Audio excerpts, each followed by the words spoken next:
রূপায়ণ স্কাইভিলা নিবেদিত ইসলামী জীবন, powered by আর কাবেল, সহযোগিতায় ZSRM এবং GBTL।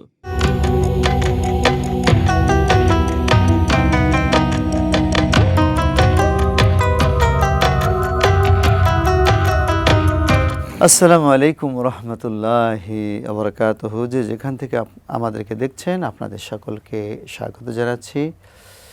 এটের নিউজ কর্তৃক আয়োজিত রূপায়ণ স্কাইভিলা নিবেদিত ইসলামী জীবন অনুষ্ঠানে পাওয়ার্ড বাই আর কাবেল, সহযোগিতায় ZSRM এবং GBTL। প্রিয় দর্শক, আজকে আলোচনার জন্য স্টুডিওতে আমন্ত্রিত হয়ে এসেছেন প্রথিত যশা আলেম, দেশবরণ্য মুফাসসিরে কোরআন হযরত মাওলানা ফখরুদ্দিন আহমদ, খতিব, আটি মডেল সোসাইটি, জামে মসজিদ। আসসালামু আলাইকুম রহমতুল্লাহ। ওয়ালাইকুম আসসালাম রহমতুল্লাহি ওয়া বারাকাতুহু। আমাদের অনুষ্ঠানে আপনাকে স্বাগতম। শুকরান। তো মোহতারাম, আমরা আজকে যে বিষয়টি আলোচনার জন্য নির্ধারণ করেছি সেটি হলো অন্তরের পরিশুদ্ধতায় বা আত্মার পরিশুদ্ধতায় সিয়ামের কি ভূমিকা রয়েছে, সেই বিষয়ে যদি একটু বলতেন। আলহামদুলিল্লাহ ওয়াকাফা ওয়াসালামুন আলা ইবাদিহিল্লাযিনা ইসতাফা, আম্মা বাদ। খুবই গুরুত্বপূর্ণ বিষয়। নফস, আত্মা, কলব পরিশুদ্ধ হওয়া খুবই প্রয়োজন। যদি আত্মা পবিত্র না হয়, আত্মা পরিশুদ্ধ না হয়, তাহলে দৈহিক পবিত্রতা দিয়ে পরকালে কল্যাণ আসে না। অজুর মাধ্যমে দেহ পবিত্র হয়, গোসলের মাধ্যমে দেহ পবিত্র হয়, কিন্তু আত্মা পবিত্র হবে কিভাবে? আত্মার পবিত্রতার জন্যই মূলত রসুল সাল্লাল্লাহু আলাইহি সাল্লামকে আল্লাহ তাআলা দায়িত্ব দিয়েছেন, এবং আত্মার উপরে আখেরাত, আল্লাহ, পরকাল, তকদির, এই বিশ্বাসগুলো তৈরি করার নামই কিন্তু ঈমান। আত্মা কখনো খালি থাকে না, কোনো না কোনো বিশ্বাস আত্মা দখল করে ফেলে। যেমন যারা আল্লাহকে স্বীকার করে না বা পরকাল স্বীকার করে না, তাদের আত্মাও কিন্তু খালি নয়। তাদের আত্মার মধ্যে এই বিশ্বাসটা আছে যে আল্লাহ নাই, তাদের আত্মার মধ্যে এই বিশ্বাসটা আছে যে পরকাল নাই। পরকাল নাই এটা বলাটাও কিন্তু একটা বিশ্বাস, তারা ওটা বিশ্বাস করে। আমরা আল্লাহর উপর ঈমান এনেছি, আল্লাহ আছে, পরকাল আছে, আখেরাত আছে, হিসাব নিকাশ আছে, ফুলসেরাত আছে। আমরা আমাদের আত্মার মধ্যে এই বিশ্বাসটা ফিট করেছি, তো এ কারণে আমরা মুমিন হয়েছি। তো এই যে আত্মিক যে পবিত্রতা, এটা সিয়াম আমাদেরকে কিভাবে তৈরি করে? প্রথম হলো আল্লাহ তাআলার এই বিধানকে আমরা আমাদের আত্মা দিয়ে বিশ্বাস করি, এটা আল্লাহ প্রদত্ত ফরজ। সারাদিন আমি খাবার দাবার খাই না, এমন কি 1 মিনিট 2 মিনিট আগেও আমি ইফতার করতে রাজি হই না, কারণ আমার আত্মার উপরে বিশ্বাস জন্মেছে যে এখন আল্লাহ অনুমতি দেন নাই।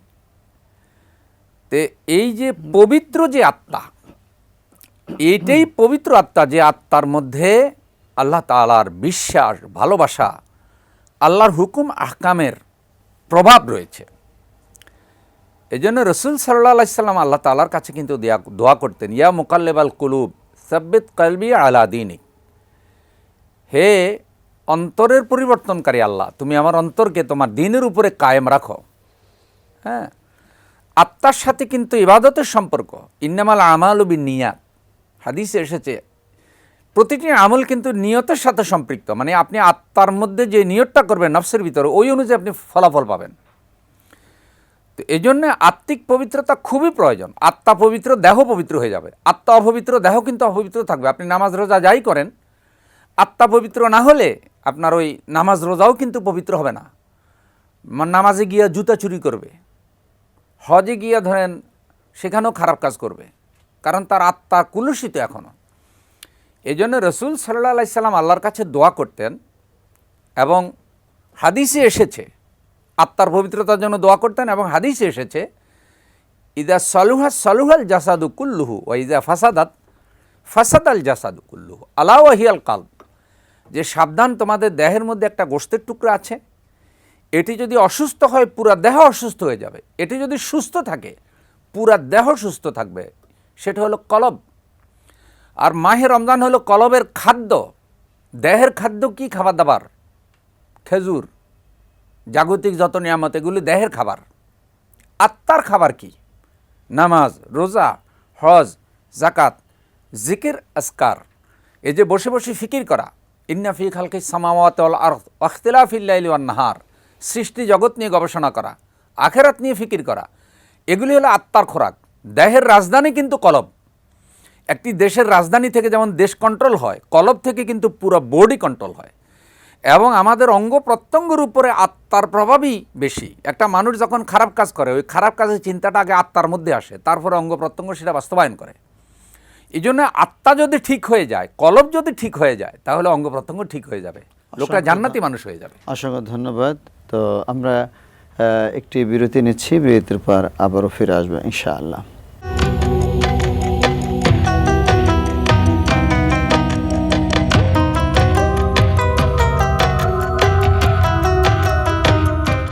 প্রিয় দর্শক, বিরতির পর আবার আমরা আলোচনায় ফিরে আসছি হযরত মাওলানা ফখরুদ্দীন আহমদের কাছে। তা আপনি বলছিলেন। জি শুক্রিয়া। যেটা বলছিলাম যে আত্মার পবিত্রতা এবং আত্মাকে পবিত্র করার উত্তম সময় কিন্তু মাহে রমাদান। আমার একটা প্রশ্ন ভিতরে আসলে, সেটি হলো এই যে কবর আযাব, এটা কি দেহের উপরে হবে? দেহ তো শেষ, দেহ তো পচেগুলো শেষ হয়ে যায়, না আত্মার উপরে হবে? দেহ তো মাটির তৈরি খাঁচা, দুটি জিনিসের নাম মানুষ, একটি হলো দেহ আর একটি হলো রূহ। দেহের ধ্বংস আছে, রূহের কোনো ধ্বংস নাই। আর রূহটা কি? ইয়াসআলুনাকা আনির রূহ কুলির রূহ মিন আমরি রাব্বি। রূহ হলো আল্লাহ তাআলার একটা অর্ডার, একটা হুকুমের নাম রূহ, যেটা দেহ থেকে চলে গেলে এই খাঁচার আর কোনো দাম নাই। অতএব আপনি কবরের আযাব সংক্রান্ত যে কথাটা বলেছেন, সেটা রূহের উপরেই হবেন। আর এটার ব্যাপারে আল্লাহ তাআলার ইলমে আছেন। আল্লাহ যেভাবে আযাব দেবেন সেইভাবেই বান্দা আযাব ভোগ করবে আলামে বারজাখে। অনেকেই বলেন আগুনে পুড়ে শেষ হয়ে গেছে, তাহলে তার আর কবর আযাব হবে না। কিন্তু আল্লাহ তাআলার সৃষ্টি করা তো কোনো এক সেকেন্ড বিষয়। হাদিসে তো আসে যে আল্লাহ তাকে উঠাবেন, বসাবেন, প্রশ্ন করবেন। কিছু কিছু ভ্রান্ত ধর্মাবলম্বী রয়েছেন যারা পুড়িয়ে দেন, যে যাতে কবর আযাবের মুখোমুখি না হয়। কবরের আযাব মুহতারাম, এটা একটি ভিন্ন বিষয়ের আলোচনা। আসলে আত্মা যদি মানুষের অপবিত্র হয়ে যায়, তাহলে মানুষের আত্মা এ ধরনের উদ্ভট চিন্তা এসে পড়ে। শয়তান কিন্তু মানুষের আত্মাটাকেই টার্গেট করে। এই জন্য রাসূল সাল্লাল্লাহু আলাইহি সাল্লামকে আল্লাহ তাআলা যে দায়িত্ব দিয়েছেন, সেই দায়িত্বের অন্যতম হলো ইউআল্লিমুহুমুল কিতাবা ওয়াল হিকমা ওয়া ইউযাক্কিহিম। ইযাক্কিহিমের তাৎপর্য কি? আত্মিক পবিত্রতা। কিন্তু তাজকিয়া, কোরআনের শিক্ষা কিন্তু মানুষের আত্মাকে পবিত্রত করে। আল্লাহুম্মা আরহামনা বিল কোরআনিল আযীম, আল্লাহর কাছে দোয়া করা। আল্লাহুম্মা নাవ్বির কুলুবানা বিল কোরআনিল আযীম, আল্লাহ তোমার কোরআনের নূর দিয়ে আমার কলবকে আলোকিত করে দাও। এই যে কলবের যেই শক্তি, সেটার উপরে যদি আপনার সিয়াম কার্যকর হয়, তাহলে বান্দা কিন্তু আর দেহের গোলাম হবে না। এমন খাদ্যের চাহিদা তাকে পেটের গোলাম বানিয়ে দেয়, যৌন চাহিদা তাকে পশুর থেকেও নিচে নামিয়ে ফেলে, এবং অনেক টাকার মালিক হওয়ার কামনা বাসনা তাকে চাঁদাবাজ বানিয়ে ফেলে, সন্ত্রাসী বানিয়ে ফেলে। তো এগুলি থাকবে না। তখন আত্মা কী হবে? প্রশান্তময় হয়ে যাবে। এই প্রশান্ত আত্মার জন্যই কিন্তু আল্লাহ তাআলা জান্নাত রেখেছেন। ইয়া আইয়াতুন নাফসুল মুতমাইন্না ইরজিই ইলা রাব্বিকা রাদিয়াতাম মারদিয়া। এই যে প্রশান্ত আত্মা, ইবাদতে প্রশান্ত হওয়া, জিকির আজকারে প্রশান্ত হওয়া, এবং সাহরির মাধ্যমে আত্মিক প্রশান্তি লাভ করা। খাতমে তারাবি শুধু শুনলেই হবে না। তারাবিতে অনেকে কোরআন শুনছে, অথচ সে বুঝতেছে না যে কোরআনের মেসেজ কী। যে সুদ খায়, অফিসে বসে বসে দুর্নীতি করে, ঘুষের ব্যাপারে কোরআন কি বলছে, হাদিস কি বলছে, ইসলাম কি বলছে, সুদের ব্যাপারে কি বলছে, সে দাঁড়িয়ে দাঁড়িয়ে শুনছে, অথচ কোরআন যে তাকেই বলছে এই অনুভূতি কিন্তু অনেক শ্রোতার নাই। বুঝছেই তো না, বুঝছে না, কারণ তার কলবের ভিতরে কোরআনের সেই চিন্তা চেতনা ঢুকেনি। কলব অন্য জিনিস কলব দখল করে ফেলেছে। এজন্যে আমরা মনে করি আমাদের দাওয়াতের অন্যতম টার্গেট হওয়া উচিত মানুষের আত্মিক পবিত্রতা। আত্মা যখন পবিত্র হবে, তখন সমাজে অন্যায় থাকবে না, অবিচার থাকবে না, পাপাচার থাকবে না। ওমর রাদিয়াল্লাহু তাআলা আনহুর মতো মানুষ 3 বছর বিচারক থাকলেন, অথচ একটা মামলা তার কোর্টে পড়ে নাই। তার মানে সমাজে কোনো অপরাধ ছিল না।